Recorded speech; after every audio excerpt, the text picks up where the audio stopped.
No nanny lasted more than a single day with the twins of Daniel Carter, a man who built an empire out of code and coffee. His name was on magazine covers, his face on investor panels, but inside his mansion up on the San Francisco hills, the real bosses weren't him. They were two 7-year-old boys, named Ethan and Miles. Cute dimples, wide brown eyes, voices sweet as syrup. Until you turned your back. Then they became little Bond villains, plotting their next heist. Daniel could convince billionaires not to blow up satellites, yet he couldn't get his kids to brush their teeth without turning it into World War III. It all started the night his wife died. She was the glue of that home, the only one who could soften the sharp edges of workaholic Daniel and give the twins the attention they craved. After she was gone, Daniel drowned himself in meetings and deadlines. Ethan and Miles didn't cry it out like normal kids. They turned their pain into pranks, chaos, and rebellion. And so began the infamous nanny wars. The first one, a sweet church lady named Mrs. Kelly, showed up with fresh cookies and gentle hugs. 6 hours later, she was gone, her car keys swapped with bacon treats, the family dog chasing her purse like it was a chew toy.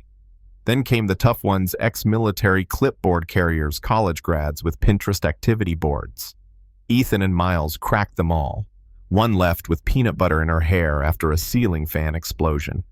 Another screamed that the house was haunted by a ghost named Gerald. By the time nanny number 14 left a scorched apron behind Daniel, sat alone in his office, staring at mustard stains on the glass ceiling from the infamous hot dog launcher incident, whispering to himself, "I can negotiate mergers, but I can't even survive breakfast in my own house." That's when his assistant barged in with a last applicant. He didn't want to hear it. He was already Googling boarding schools in Switzerland. But she insisted. "She called your kids chaos gremlins," the assistant smirked. "And she called you a scared tax deduction with Wi-Fi." So Daniel looked at the monitor, and there she was. A woman with hoop earrings, leopard flats, gum, snapping between her teeth, twirling a car key like she was about to arrest somebody. Her hoodie read in bold neon pink, "Try me." The boys leaned over the upstairs banister, whispering with evil glee. "Bet I can make her cry in 3 hours." Ethan grinned. "I'll give her 2. Miles smirked back. They fist-bumped like mafia dons sealing a deal. The doorbell rang. The stranger walked in like she owned the marble floor. "Hey, gremlins," she said flatly. "Ready for your first L." It wasn't a question, it was a warning. Her name was Toni Moore, but she told the twins they could call her Boss Lady. Within the first 5 minutes, they knew this wasn't another fragile nanny. When they switched her bottled water with dog bath water, she sipped and said, Eucalyptus, bold choice." When they looped fart noises on the intercom, she cranked the volume and beatboxed along until the walls shook. They lured her into the linen closet and locked the door. 10 seconds later, she burst out in slow-motion glitter exploding everywhere, wearing one of Daniel's silk scarves like a superhero cape. She struck a pose and deadpanned amateurs. For the first time in a year, Ethan and Miles were speechless. And Daniel, watching from the doorway, realized something he hadn't felt in months. He smiled. Toni didn't come to babysit. She came to battle. She sat the twins down with notebooks. Chaos Tracker for Ethan World.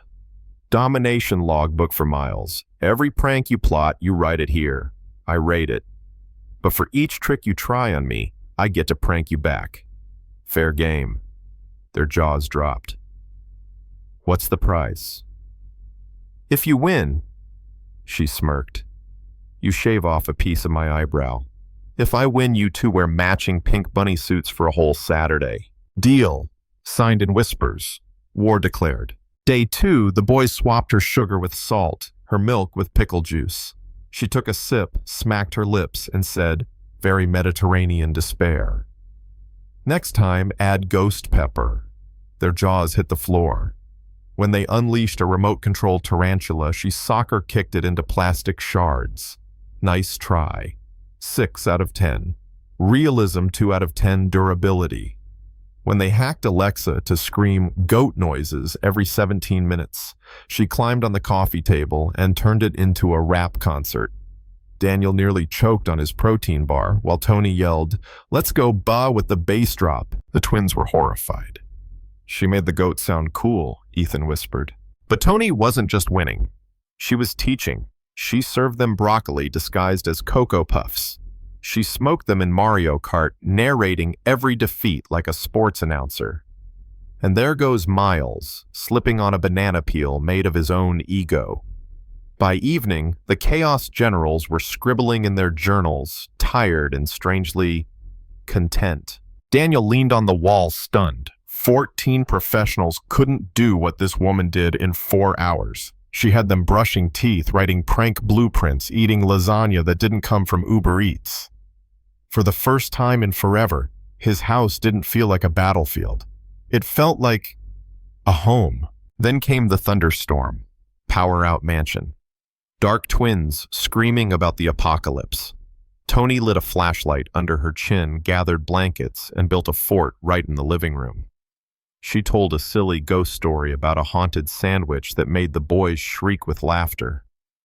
But then her voice softened. She told a story about 2 lion cubs who lost their queen and thought they had to roar louder and misbehave so no one would hear their sadness. Ethan and Miles froze, holding hands under the covers. Daniel's chest tightened. For the first time since their mother's death, he saw his kids quiet, not plotting, not pranking, just listening. When the boys drifted off, Daniel whispered to Tony in the flicker of candlelight, "You're kind of a magician." She shook her head. "No, just crazy enough to keep up. But don't let me do all the heavy lifting. You're their dad, not their sponsor." His throat caught. He'd spent months hiding behind emails and stock prices, too scared to fail at fatherhood. Now someone had called him out. It didn't stop there. Soon the whole house joined a prank war. Glitter bombs in boardrooms. Whipped cream swapped for shampoo. Daniel hacking the intercom so it announced, "Here comes the Sass Queen," every time Tony entered a room. She dyed his hair blue in revenge. Investors stared at him on Zoom as glitter rained from his laptop, and all he could mutter was, "My children are terrorists. We'll reschedule."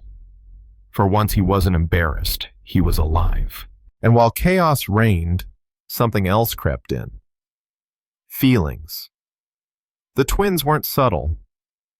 "Dad, it's episode 7. You're supposed to kiss her now." Daniel coughed into his cereal while Tony nearly spit out her coffee. But that night, he stood at her door holding flowers. Not a proposal, he stammered, but dinner with me. Without the kids. She arched a brow. "I've seen you in a tutu, Carter. Mystery's gone," he smirked. "I've seen you chase a 7-year-old with a spatula while rapping Cardi B. I think we're even." She laughed, and for once it wasn't sarcastic, it was hopeful. Dinner was candlelight jazz and raw honesty. He admitted he'd been afraid of trying too hard and failing. She admitted she liked his weird, exhausting kids who smelled like cheese but needed someone who wouldn't flinch. Somewhere between pasta and tiramisu, Daniel realized he wasn't just falling for the woman who tamed his twins, he was falling for the way she made him feel like a dad again. Back home, the twins had written in crayon across the front door, "Welcome home, new mom." Daniel groaned, but Tony pressed the paper to her chest. "That's adorable. I'm framing it." That night they kissed, awkward, messy glitter still stuck in his hair but real. The boys screamed from under the blanket. "We're telling everyone at school," Tony shouted back. "Sleep or suffer." The house never became normal. It became better. Nerf bullets still in the chandelier. The dog still wearing sunglasses. Sequined robes still hanging in Daniel's closet. But there was laughter now, the kind that heals. There was a father present, not absent. There was a woman who refused to back down from chaos, and in doing so, taught all of them that family doesn't need to be perfect, it just needs to show up. And that's the twist nobody expected. A billionaire with all the money in the world couldn't buy peace, but a sassy woman in leopard flats walked in and turned his mansion of mayhem into a home. But here's the question I want to leave with you. Was Tony right to push back to meet the twins' chaos with chaos of her own? Or should children in pain be handled with gentle discipline instead of prank wars and glitter bombs? Where's the line between parenting and surviving? Drop your thoughts below. I want to know if you'd let a boss lady like Tony run your house, or if you'd pack those twins off to Switzerland.